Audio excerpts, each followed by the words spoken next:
Hi guys, welcome to the first anime pickups for the month of December 2012. Just before we get into it, quick little follow up on Tales of Grace's F. I finished it now. Before I hadn't finished it, but I was saying how much I was enjoying it and how good it is. I've now finished it. It's probably one of the best RPGs I've ever played. I've thoroughly enjoyed it. It's got a great story. It's definitely, maybe not definitely, but it's right up there as far as Tales of games are concerned. It's without a doubt one of my favourites, so yeah, highly recommended if you like RPGs. It's very good. Okay, first up we're going to have a quick look at something you already know I own. Fullmetal Alchemist Brotherhood. This is the complete, semi-complete I suppose, as the last thing I'm about to show you, but this is the series on Blu-ray released by Funimation. So we've got the 5 parts, which have all 69 episodes, I think it is, 63, I can't remember, maybe 63, and then the Sacred Star of Milos movie. Sometime in the summer, I think it was, Funimation released the OVA collection, which also contains the 14, I think it's 14 episodes, the 4-panel comic theatre, which is absolutely amazing. Yeah, they released those, but unfortunately when they released it in a DVD case. Even though it was a Blu-ray and DVD combo pack, the case was sadly DVD only. Not even just a DVD sized slipcover, it was an actual DVD case, which meant lining up against the rest of the set that Funimation had released on Blu-ray meant it really stood out, and I decided that I was going to wait and see what Manga Entertainment, a UK company, probably the #1 UK anime licensee company, were going to do with their license of it, because they'd already announced a release date by that point, or that they were going to release it. So I thought I'd wait, and unfortunately the wait paid off. I did get, let's move these back out of the way now, I got it in Blu-ray packaging, Blu-ray size packaging, which is a massive bonus. Yeah, so this is the Fullmetal Alchemist Brotherhood OVA collection, the first thing I picked up this month, or one of the first things. Actually, it is the first thing I picked up this month. I got it a week ago, pretty much, exactly a week ago. It's absolutely brilliant, fantastic. The 4 OVAs that are included are really good. The first one is Fullmetal Alchemist, kind of at I don't want to say at its best, because that would be ridiculous. It's not like the best thing ever on the OVA, but it sums up Fullmetal Alchemist perfectly. Everything you love about Fullmetal Alchemist is in that episode. It just sums up the whole style. The next 2 OVAs, I think it is, there's kind of like a couple of mini ones. There's a really good one, a mini one with Ed and Al buying Winry presents, which is quite funny. That's a little one. Then they got one for their teacher, Izumi. There's a couple of really funny episodes with her, and then finally there's probably the best of the OVAs. There's Mustang and May Hughes in I think cadet school, essentially. So it's very, very good, and how they started off as rivals, and kind of like traditional, kind of how you imagine it probably would have had played out, but they play it out on the in the OVA, blah blah blah. It's really good. But without a doubt, the surprise for me is the 4-panel comic theatre, which on the back here actually says it's 16 episodes. The OVAs last for an hour, pretty much, exactly an hour. And then what I found really surprising is the 4-panel comic theatre on its own lasts, I think, 40 minutes. 16 episodes, something like 40 minutes to an hour, I can't quite remember, but it was a lot longer than I thought it was. It's really, really good. They're really funny. Essentially, they're like 4 gags. If you've ever heard of 4-panel gag manga, it's essentially just like really quick jokes with a certain set of characters, and you get to know the characters, and therefore it's easy. They can put in loads of different gags and loads of different situations, because it's the character that you know their mannerisms, and that makes it funny.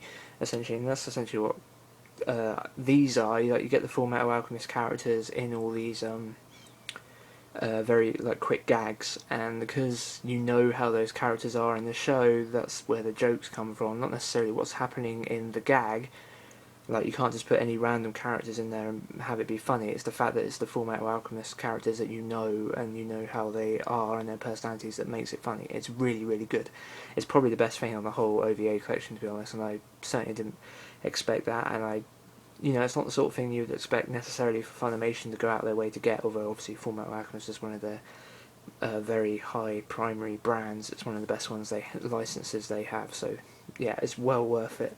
As for if you're a crazy collector and you would really like to have the continuity in your packaging and might want to import this set because it's Blu-ray sized, bad news: one, you'd have to put up with the ratings, but two, it's actually region locked, which sucks, because for American guys that really does suck. But I have to put up with region locking a hell of a lot, and I have gone out of my way so I don't have to worry about it with American PS3s, etc.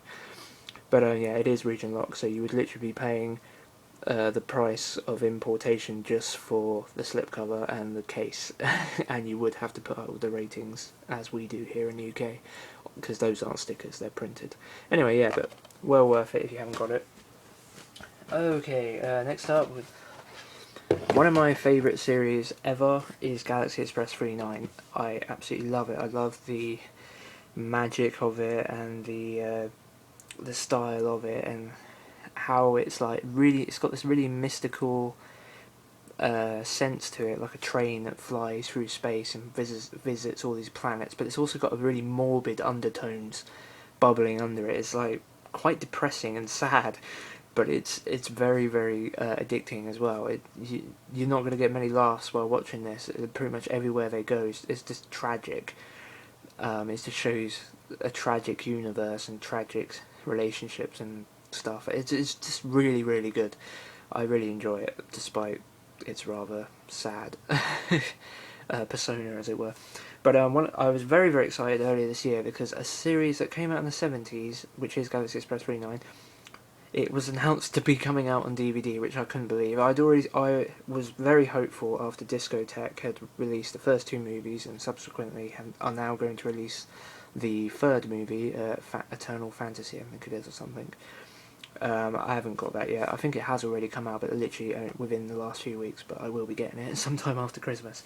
But I made priority to get the first volume release of Galaxy Express 39 on DVD from S-More Entertainment. Now, S-More Entertainment are not a very good company, to be honest.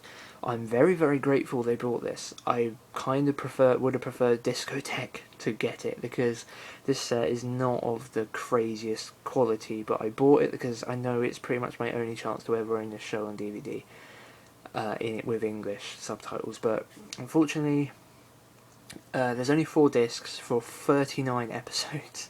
38 episodes, excuse me. So as you can see, there's 10 episodes on disc 1, 10 episodes on disc 2, 10 episodes on disc 3, and then 8 on disc 4. Anyone who knows anything about DVDs, bit rates, which I didn't until I watched Sarah and Isaac videos, but now I do, and video quality, the bit rate lowers, then you get artifacting and stuff like that. It's just not very good quality. Like, to be honest, the